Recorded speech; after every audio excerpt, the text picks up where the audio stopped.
예배에 승리하는 것이 삶과 인생을 승리하는 놀라운 비결이 될 것입니다. 우리 모두 예배의 승리자가 될 뿐만 아니라 인생에 있어서도 승리자가 되기를 소망합니다. 제가 본 책 중에 제목이 독특한 책들이 몇 개 있었습니다. 그 중에 한 가지 소개하고 싶은 책이 있는데 백세이라는 사람이 저자인데 이 사람이 쓴 책 제목이 독특한데 이렇습니다. 죽고 싶지만 떡볶이는 먹고 싶어. 굉장히 독특하죠? 이 책은 이 백세희라는 사람이 10년 동안 우울증으로 이렇게 또 불안장애로 고생을 했습니다. 그런 중에 이제 어떤 정신과 의사를 만나서 6개월 동안 상담을 받은 그 이야기들을 이 책에 기록했습니다.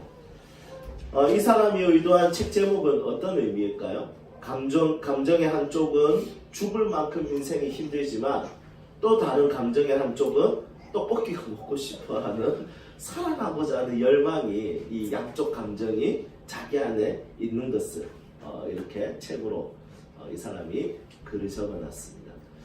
여러분 우리의 인생도 좀 그렇지 않습니까? 죽고 싶지만 옷은 또 좋은 거 입고 싶고 죽고 싶지만 또 맛집은 또 가보고 싶고 또 죽고 싶지만 먹을 것을 또 찾아가는 우리의 모습을 보게 됩니다. 여러분 저도 그렇더라고요.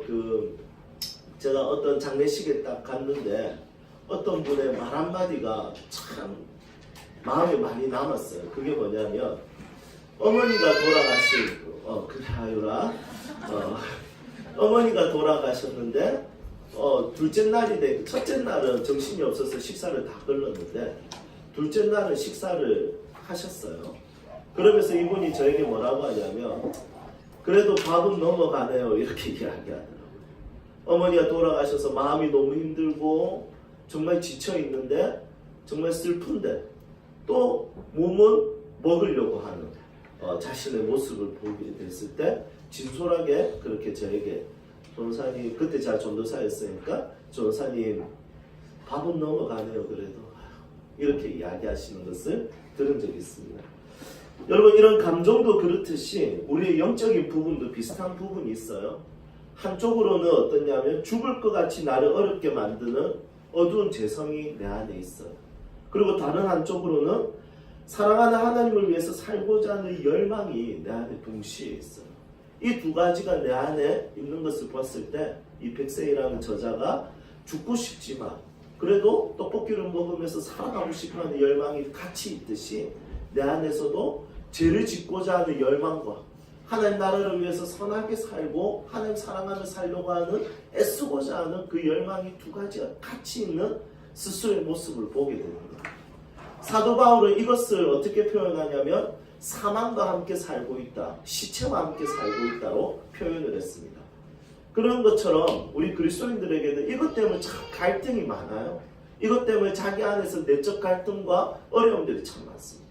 차라리 예수님을 안 믿으면 죄 지어도 편한데 예수님 믿으니까 죄를 짓고 주를 위해서 살고자 하는 열망이 부딪히는 경우들이 있습니다. 이런 우리의 인생을 어떻게 살 것인가에 대한 고민이 참 많이 됩니다. 이런 부분에 대해서 오늘 여러분들이 해답을 찾을 수 있기를 주님의 이름으로 축복합니다. 오늘 본문 말씀은 요한 1서 말씀입니다. 우리 올해 주제가 사귐인데 사귐이 기록되어 있는 게 1장 3절 말씀, 이게 주제 말씀이에요. 그런데 우리가 1장 3절을 뛰어넘어서 요한 1서에 나와 있는 사귐의 두 가지 관점 중에 오늘 한 가지 관점을 같이 나누려고 합니다. 요한 1서에는 하나님에 대한 두 가지 계시가 기록되어 있어요. 첫 번째 계시가 뭐냐면 하나님은 빛이시다. 두 번째 하나님에 대한 두 번째 계시는 뭐냐면 하나님은 사랑이시다. 이 두 가지 하나님의 자기 계시가 이 요한 1서 말씀에 기록하고 있습니다. 특히 오늘 5절 말씀에서는 하나님은 어떤 분이라고 계시하고 있습니까? 빛이라고 계시하고 있습니다. 빛인데 어둠이 전혀 없으신 분으로 자기 자신을 계시하고 있습니다. 여러분 우리와 다른 존재죠. 우리는 두 가지가 같이 있어요. 어둠과 빛이 같이 있어요. 그런데 하나님은 빛만 계신 분이에요. 그래서 우리의 삶은 어둠에도 거하기도 하고 우리의 삶은 빛으로 거하기도 하는 거죠. 그렇지만 하나님은 어둠에 거하시지 않고 항상 빛에 거하고 계신 분이시라는 것입니다. 이런 하나님과 우리가 사귀려면 어떻게 해야 될까요? 이런 하나님과 우리가 사귐을 가지려면 우리는 빛 가운데 거할 수 있어야 되는 것입니다. 그래서 오늘 우리는 빛 안에서의 사귐, 용납받고 용서받음의 사귐이 아니라 빛 안에서의 사귐에 대해서 우리가 같이 나누려고 합니다. 그런데 빛 안에서의 사귐은 두 가지 관점이 있어요. 7절에서 10절까지는 어떤 관점이 있냐면 용납받고 용서받는 거예요. 빛 안으로 초대받고 초청받을 수 있는 내가 잘못한 것에 대해서 용서받고 용납받는 그런 빛 안으로 들어가는 관점이 있어요. 두 번째 관점은 뭐냐면 빛 안에서, 빛 가운데서 행하는 관점이 있습니다. 그게 6절과 7절 상반절까지 기록되어 있어요. 그래서 오늘 우리는 6절과 7절 말씀을 중심으로 같이 조금 나누려고 합니다. 빛 가운데서 행하면서 하나님과의 사귐이 어떤 것인지 같이 살펴보려고 합니다. 과거에는 인간의 생명을 위협하는 질병이 어떤 질병이었냐면 감염성 질병이었어요. 현대는 인간의 생명을 위협하는 질병은 어떤 질환입니까? 물론 감염성 질병도 여전히 있습니다. 현대에서는 감염성 질병보다 더 우리를 치명적이게 만든 게 생활습관적 질병입니다. 현대병이 성인병, 라이프스타일 디지즈. 우리의 생활 스타일 자체가 질병을 만드는 것이죠. 이런 질병은 동맥경화, 심장질환, 뇌졸중, 비만, 당뇨 다 제 이야기하는 것 같아서 당뇨 지수가 올라가고 간 수치가 올라가는 거 이런 건 전부 다 생활습관병이죠. 그래서 영적으로 살겠다 하는데 육체를 관리하지 않으면 영적으로 절대로 살 수가 없어요. 그러니까 이게 라이프 스타일 자체가 육체를 망가뜨리는 거죠. 그래서 제가 지난주에 우리 성도님들 중에 간호사분들이 몇 분 계시잖아요. 제가 간호사분들의 이렇게 삶의 스타일을 가만히 보면 먹는 거 보고 이렇게 우리 교회 성도님들을 딱 보면 전혀 의학과 상관없이 사신다는 예, 그래서 동질감이 많이 됩니다. 네. 그러면서 제가 어떤 생각하냐면 목사도 말씀대로 못 사는 게 당연한 거구나. 간호사들이 의학적으로 살지 않는 것처럼. 그래서 그런 이야기 하잖아요. 의사가 시키는 대로 살면 오래 살고 의사처럼 살면 빨리 죽는다. 그래서 여러분 생활습관병이 굉장히 무서운 거죠. 마찬가지로 영적인 것도 습관이라는 게 무서워요. 영적인 것도 이 스타일이 무서워요. 이 스타일이 제대로 되지 않으면 문제가 생깁니다. 6절과 7절에 보면 이 반복적으로 사용하는 언어가 있는데 그게 뭐냐면 행하면 이 언어예요. 어둠에 행하면, 진리를 행하지 아니하면, 빛 가운데 행하면 이렇게 행한다는 것에 강조점과 무게점을 두는 것을 보게 됩니다. 여기서 행한다는 것은 어떤 의미일까요? 어떤 단 하나의 사건을 행한다는 걸까요? 아니에요. 이걸 헬라어에 조금 가깝게 해석을 하면 한국어 성경보다 영어 성경이 훨씬 더 가깝게 해석합니다. 어둠 안에 거한다는 것은 walk in the darkness. 빛 가운데 행한다는 것은 walk in the light. 그러니까 어둠 가운데 걸어가면, 빛 가운데 걸어가면 이것은 어떤 하나의 잘못된 사건을 이야기하는 게 아니라 뭐냐면 스타일, 흐름이, 맥락이, 삶의 방향과 방식과 그 사람의 계획에 대한 지적을 하는 거예요. 이것을 지적하는 것에 있어서 빛 가운데 행한다는 것은 뭐냐면 어떤 잘못된 사건 하나를 보면서 이 사람은 어둠 가운데 가네, 아니면 잘하는 거 하나 가지고 이 사람 빛 가운데 행하는 거 아니라 이 말씀은 뭐냐면 빛 가운데 행한다는 것은 삶 자체가 방향이, 방식이, 삶의 결이, 삶의 스타일이 빛 가운데 거하는 삶, 빛 가운데 걸어가는 삶. 여러분 그리스도를 믿으면 삶의 방향이 결정이 돼요. 하나님을 믿는 사람들은 삶의 방향이 하나님 나라를 위해서, 하나님의 뜻을 위해서 삶의 방향과 방식과 결이 결정이 된다는 것이죠. 예를 들어 볼게요. 제가 이렇게 집회 때 설교를 하고 돌아오면 마음이 착잡해질 때가 있어요. 어떤 집회 장소는 도시이기도 하고요. 어떤 집회 장소는 시골의 저 구석에 진짜 가로등 하나 없는 도로도 다 비포장도로 차 막 덜컹덜컹거리고 짜증이 날 정도. 제가 봉고를 타고 거기 갔을 때는 진짜 온몸으로 비포장도로를 다 느끼는 그런 공간이 있어요.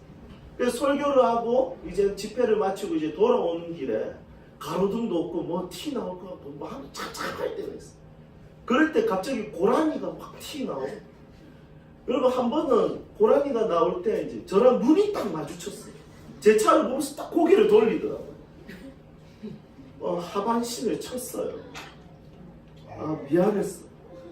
그 뒤에 계속 그 고라니 눈이 자꾸 제가 생각했을 때 아마 하반신 마비 됐을 것 같은데, 그럴 때는 진짜 이게 고라니가 쫓아올 것 같기도 하고, 그리고 마음도 착잡해지고 좀 그럴 때가 있어요. 그런데 그런 마음으로 가지고 이렇게 오는 길에 어떤 표지판을 봤는데 정말 섬뜩하게 하는 표지판이 있었어요. 그게 뭐냐면 이렇게 적혀 있더라고요. 감속길은 집으로 가는 길, 과속길은 천국으로 가는 길. 너무 섬뜩하더라고요. 그래서 제가 바로 속도를 줄였어요. 여러분 이렇게 집에 빨리 가고자 하는 마음으로 고속도로 한번 밟으면 우리 보통 140, 160, 180 이렇게 올라가잖아요. 그럼 저만 그렇습니까? 제가 이거 보자마자 바로 그냥 100km 안전주행을 했어요. 여러분 영적인 삶도 그래요. 영적인 삶도 길에 대해서 한번 고민해봐요. 길에 대해서, 내 인생의 길에 대해서 한번 고민해 볼 필요가 있습니다. 나는 어떤 길을 걷고 있는가? 나는 어떤 삶의 방식과 방향과 삶의 결을 가지고 있는가? 이것이 빛 안에서의 삶의 결인가? 아니면 빛 밖에서의 어둠 가운데의 삶의 방식인가? 여기에 대해서 한번 고민해 봐야 되는 것입니다. 다윗이라는 사람이 성경에 나오는데, 다윗은 하나님의 마음에 합한 사람이었어요.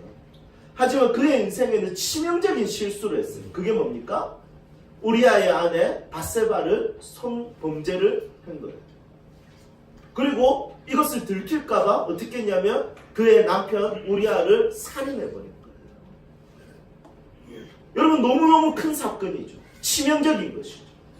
그런데 하나님은 이 부분에 있어서 다윗에 있어서 너 살인자, 너 나쁜 사람, 이것을 지적했지만 그의 평생의 인생의 삶의 방향과 결을 알기 때문에 그것을 대표적인 삶으로 여겼던 것이 아니라, 물론 치명적인 실수예요.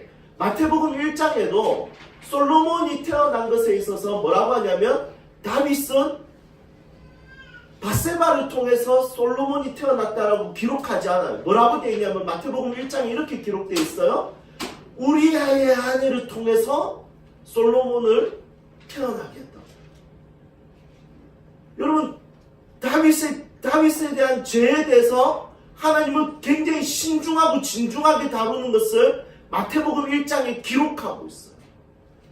벌써 시대가 1000년이 지난 시대인데, 1000년이 지났지만 하나님은 다윗의 그 치명적인 죄에 대해서 기록하고 있어요. 그런데 하나님은 다윗의 인생과 삶과 방향에 대한 결과 방식에 대해서 인정하셨어요. 그래서 사도행전에 뭐라고 나와 있냐면 하나님의 마음에 합한 사람이라고 되어 있어요. 여러분 우리도 종종 그래요. 우리도 방향은 하나님의 뜻을 위해서 살고 싶은데 종종 우리는 사건적으로 또 부족함 때문에, 연약함 때문에 넘어질 때가 굉장히 많은 사람이에요. 넘어지고 자빠지고 실수할 때가 많은 사람들이에요. 그래서 우리는 뭐가 필요하냐면 7절에서 9절까지 나와 있는 하나님의 용납하셔서 빛 가운데 걸어가게 하는 그 용서와 용납이 필요한 거예요. 여러분 저도 용서와 용납이 필요한 사람이죠. 여러분들도 그럴 것입니다. 그렇지만 하나님께서 요구하는 것이 뭐냐면 그런 사건적인 거 말고, 그런 상황적인 거 말고, 그런 어떤 순간적으로 연약해서 자빠지는 것 말고 인생에 대한 계획과 인생에 대한 방향과 이 인생에 살아가는 삶의 방식이 이 방향이 하나님의 뜻에 맞춰져 있냐 이거에 대한 질문을 하라. 여러분 여러분들의 삶의 방식과 방향을 찾을 수 있기를 축복합니다. 하나님은 어두움이 전혀 없다고 하십니다. 그래서 빛이시래요. 그러면 우리가 하나님과 사귀고 싶으면 어디로 들어가야 됩니까? 빛 안에서 걸어가야 돼요. 제가 청소년 사역을 했는데 청소년 사역할 때 가출 청소년들이 종종 만나잖아요. 여러분 그런 아이들 잡으러 가면 저는 거의 90%는 PC방 한 바퀴 돌거나 친한 친구 한번 딱 이렇게 집에 찾아가면 그 친구들 반드시 90%는 다 잡아요. 10%는 못 잡는데 그 못 잡는 경우는 진짜 어디로 갔는지 진짜 알 수 없을 때. 그런데 그 10%를 찾는 방법도 있어요. 그게 뭐냐면 그 친구의 친한 친구를 잡아서 몸의 대화를 조금 하면 돼요. 그냥 이렇게 물어보면 절대 안 가르쳐주니까 그냥 몸의 대화를 약간 터치 좀 하면 이렇게 다 이야기해줘. 그럼 나머지 10% 찾아요. 그래서 가출 청소년 저는 100% 다 찾았어요. 이때까지. 여러분 그 아이들을 찾으려면 그 아이들이 어디에 있는지 알면 돼요. 여러분 주중에 저를 만나고 싶으면 굉장히 간단해요. 저는 목양실 아니면 기독교 서점 다른 일정이 없습니다. 여러분 저를 만나고 싶은데 PC방에 가면 저를 만날 수 있겠습니까? 술집에 가면 저를 만날 수 있겠습니까? 여러분 거기서 저를 만나면 바로 여러분들이 노예 고발 안 하겠습니까? 복싱장 예, 요즘 제가 못 가고 있어요. 너무 바빠가지고 여러분 저를 만나고 싶으면 목양실로 오든지 서점에 가면 제가 보통 있어요. 여러분 그 사람을 만나고 싶어 그 사람이 평소에 어디 가는지 알아요. 여러분 우리가 하나님과의 사귐이 깊어지는 방법은 하나님이 계신 곳에 있는 거예요. 하나님이 계신 그 빛 가운데 살아가는 거예요. 그러면 하나님과의 사귐이 되는 거예요. 여러분 그리스도인으로 산다는 것은 천국으로 가는 거 맞아요. 하지만 인생의 구원이 있는데 그 인생의 구원이 뭐냐면 인생의 방향과 삶의 방식이 빛 가운데로 설정이 되는 거예요. 방향이 다시 한 번 더 제시받는 거예요. 저는 오늘 이 말씀을 통해서 여러분들의 인생의 방향이 다시 한 번 더 결정되기를 소망합니다. 다시 한 번 더 돌아보고 다시 한 번 더 삶의 결이 주의 뜻을 따라서 살아갈 수 있는 삶의 결이 일어나기를 축복합니다. 그거 되지 않으면 위로하는 말로 그거 되지 않으면 포근한 것으로 절대로 하나님과의 사귐이 깊어질 수 없어요. 어둠 가운데 가는데 그곳에 하나님이 없기 때문에 어둠 가운데 인생의 방향이 결정되면 누구와의 사귐이 깊어지겠습니까? 어둠의 길을 가고 있는 사람들과 삶의 방향이 사귐이 깊어집니다. 그래서 예수님을 잘 믿는 사람은 그 사람의 관계의 바운더리, 관계의 경계선이 달라져요. 예수님 잘 믿는 사람들은 그 삶의 관계가 만남의 이 여러 가지 부분들에서 달라지는 거예요. 이런 부분에 있어서 우리가 신앙생활에 있어서 예수 믿으면 천국 간다라는 공식을 뛰어넘어서 요한 1서에 기록되어 있는 사귐이 빛 가운데서 이루어진다라는 이 이야기에 여러분들의 믿음이 다시 한 번 더 바르게 설정되기를 소망합니다. 이제 말씀을 정리하겠습니다. 오늘 본문 말씀에서는 요한 1서 2장 1절까지 말씀을 포함해서 만일이라는 단어가 5번 나옵니다. 이 만일이라는 것은 조건문이죠. 그리고 7절에는 만일이라는 말이 없어요. 그렇지만 빛 가운데 행하면 역시 조건문을 사용하고 있습니다. 그래서 이 요한 1서는 조건문이 있어요. 예수를 믿으면 천국 간다 맞아요.